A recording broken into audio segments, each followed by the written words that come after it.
যুক্তরাষ্ট্রের টেক্সাস স্টেটের হিউস্টনে অভিবাসন ও শুল্ক প্রয়োগকারী সংস্থা আইএসের এক কর্মকর্তার গুলিতে মেক্সিকান প্রবাসী নিহতের ঘটনায় উত্তাল হয়ে উঠেছে রাজপথ।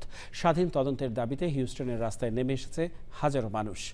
নিহত প্রবাসী লরেঞ্জো সালগাদো আরাউজো দীর্ঘ কয়েক দশক ধরে কোনো অপরাধমূলক রেকর্ড ছাড়াই আমেরিকায় বসবাস করছিলেন।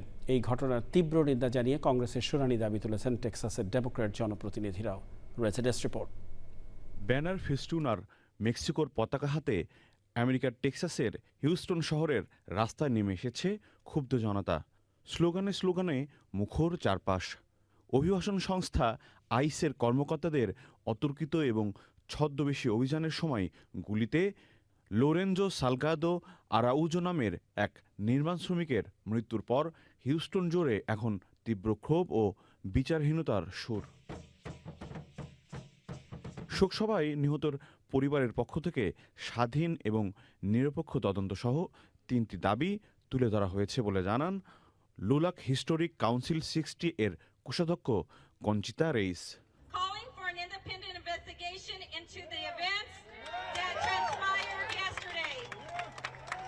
ঘটনার দিন 35 বছর ধরে ঘর তৈরির কাজ করা লোরেঞ্জো তার শ্রমিক দলকে নিয়ে একটি নির্মাণ সাইটে যাচ্ছিলেন।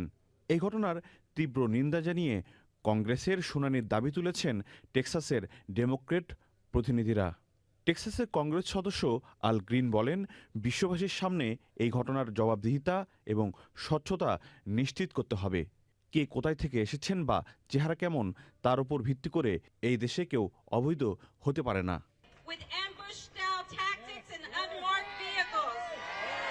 হিউস্টনের ঐতিহ্যবাহী Mexican American community hub magnolia পার্কে আয়োজিত শোক সমাবেশে অংশ নিয়ে আইসের পেছনে আর কোনো সরকারি তহবিল অনুমোদন না দেওয়ার ঘোষণা দেন স্থানীয় রাজনৈতিক নেতারা।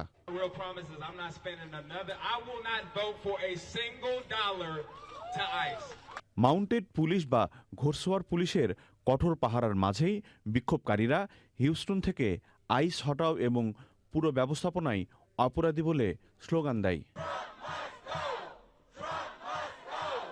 দীর্ঘ কয়েক দশক ধরে আমেরিকায় শান্তিতে বসবাস করা এবং নিজের সন্তানদের কলেজে পাঠানোর জন্য কঠোর পরিশ্রম করা একজন সাধারণ প্রবাসীর এমন নির্মম মৃত্যু ট্রাম্প প্রশাসনের কঠোর অভিবাসন নীতির বিরুদ্ধে স্থানীয় সাধারণ জনগণ এবং অধিকার কর্মীদের ক্ষোভ আরও বাড়িয়ে দিয়েছে।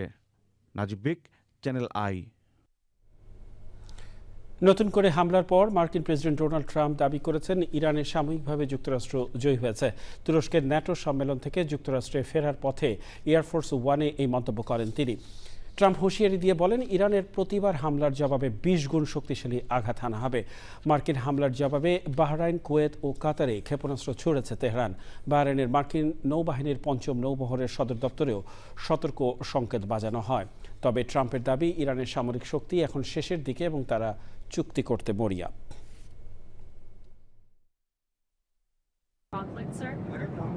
I don't know. We'd win it very quickly. It's another way of doing it. We have many ways we can win, but we've already won militarily. They have very little. বাস সেবাকে আরও দ্রুত, আধুনিক এবং যাত্রী বান্ধব করতে next stop first buses better service নামে নতুন পরিকল্পনা নিয়েছে নিউ ইয়র্ক সিটি প্রশাসন। পরিকল্পনায় 5টি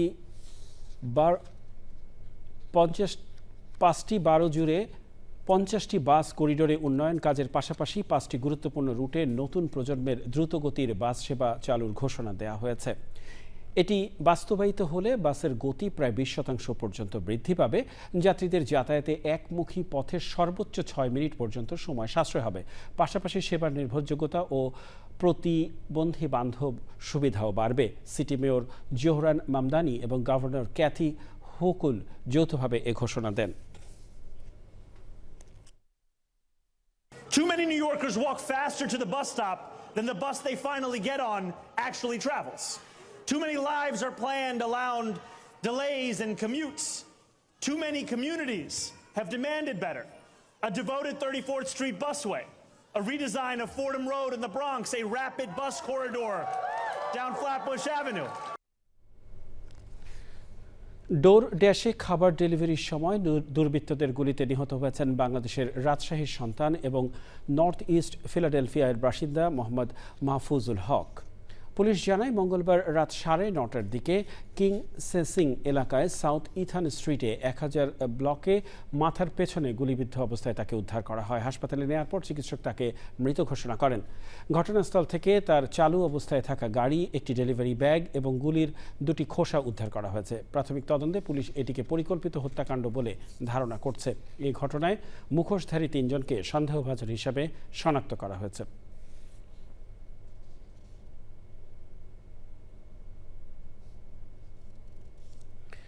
বিশ্বজুড়ে নিরাপত্তা চ্যালেঞ্জ মোকাবেলায় জোরালো বৈশ্বিক সহযোগিতার আহ্বান জানিয়েছেন স্বরাষ্ট্রমন্ত্রী সালাউদ্দিন আহমদ।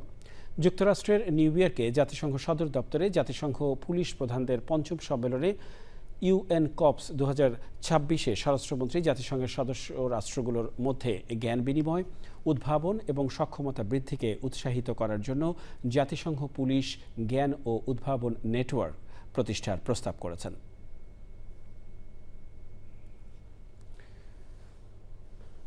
কনসুলার সেবার ফি পরিশোধ প্রক্রিয়া আরও সহজ, নিরাপদ এবং আধুনিক করার লক্ষ্যে গত 1 জুলাই থেকে যুক্তরাষ্ট্রের ওয়াশিংটন ডিসিতে বাংলাদেশ দূতাবাস ডিজিটাল পেমেন্ট ব্যবস্থা চালু করেছে। দূতাবাসের কনসুলার কাউন্টারে ডিজিটাল পদ্ধতিতে কনসুলার সেবা ফি পরিশোধ করা যাবে ক্রেডিট কার্ড, ডেবিট কার্ড এবং অ্যাপল পেতে। ডিজিটাল পেমেন্টের ক্ষেত্রে ব্যাংক ও পেমেন্ট সেবা প্রদানকারী প্রতিষ্ঠানের নির্ধারিত প্রসেসিং ফি প্রযোজ্য হবে, যা সেবা গ্রহীতাকে বহন করতে হবে। প্রসেসিং ফি হার ব্যবহৃত পেমেন্টের পদ্ধতি অনুযায়ী ভিন্ন হতে পারে। বিশেষ সংসদীয় দল ককাস অব আমেরিকা নিয়ে আলোচনা চলছে রাজনৈতিক অঙ্গনে। কেন এই আলোচনা? এরকম ফোরাম কি নতুন কিছু? এই রকম আলোচনা চলছে সম্প্রতি জাতীয় সংসদের দক্ষিণ প্লাজায় যুক্তরাষ্ট্রের স্বাধীনতা দিবসের অনুষ্ঠান আয়োজন নিয়েও। সেখানে এই অনুষ্ঠানে কি বিশেষ কোনো বার্তা দিচ্ছে? বিএনপি এবং জামাত নেতাদের কাছে এসব প্রশ্নের উত্তর খুঁজে রিপোর্ট করছেন আক্তার হোসেন। ককাস মানে কোনো বিষয়ে বিভিন্ন দলের একক ফোরাম। অন্য দেশের সঙ্গে সম্পর্কের নানা দিক নিয়ে বিভিন্ন দেশের পার্লামেন্টে গঠিত হয় এই ককাস। অন্য অনেক বিষয়ের মতো এক্ষেত্রেও এগিয়ে যুক্তরাষ্ট্র। বিভিন্ন দেশের জন্য তাদের কংগ্রেসে এ ধরনের ককাস সংশ্লিষ্ট দেশে তাদের স্বার্থ সংরক্ষণ, লবিং এবং দ্বিপাক্ষিক ইস্যুতে মধ্যস্থতা করে।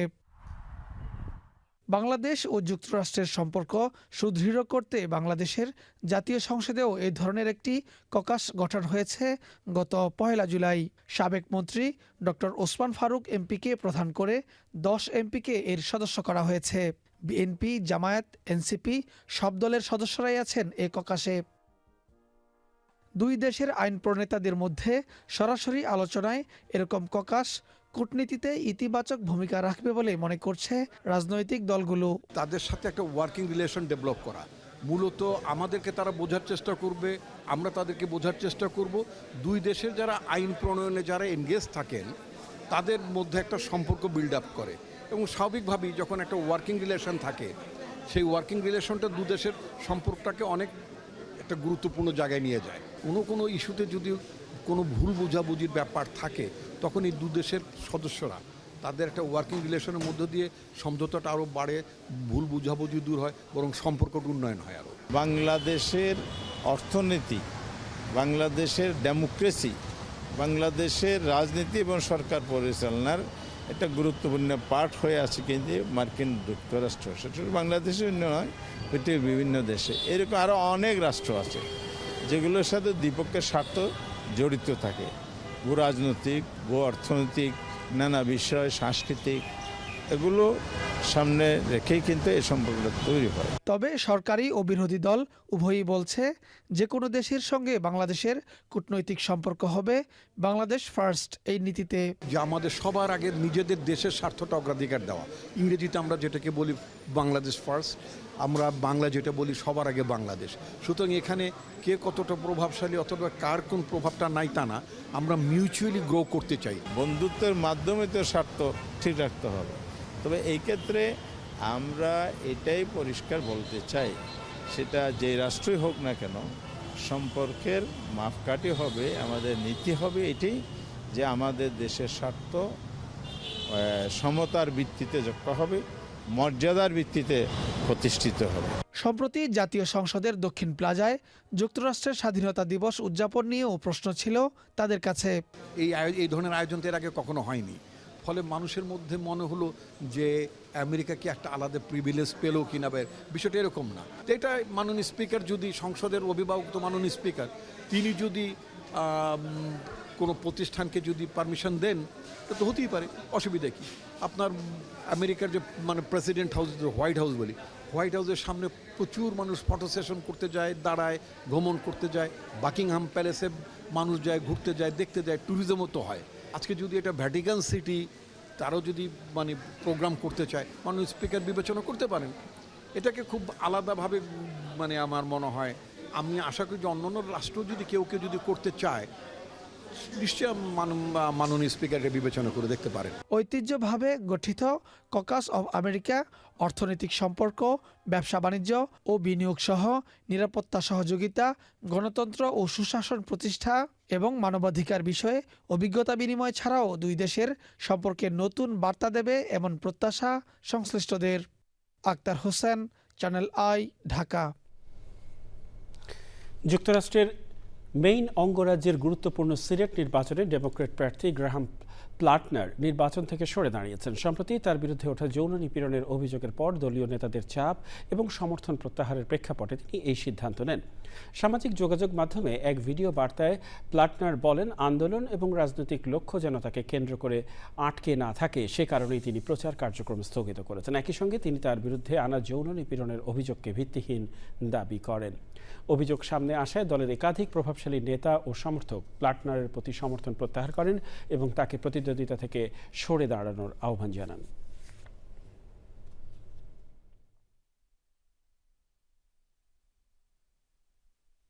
We banded together. We did it the way that we were told we are supposed to make change.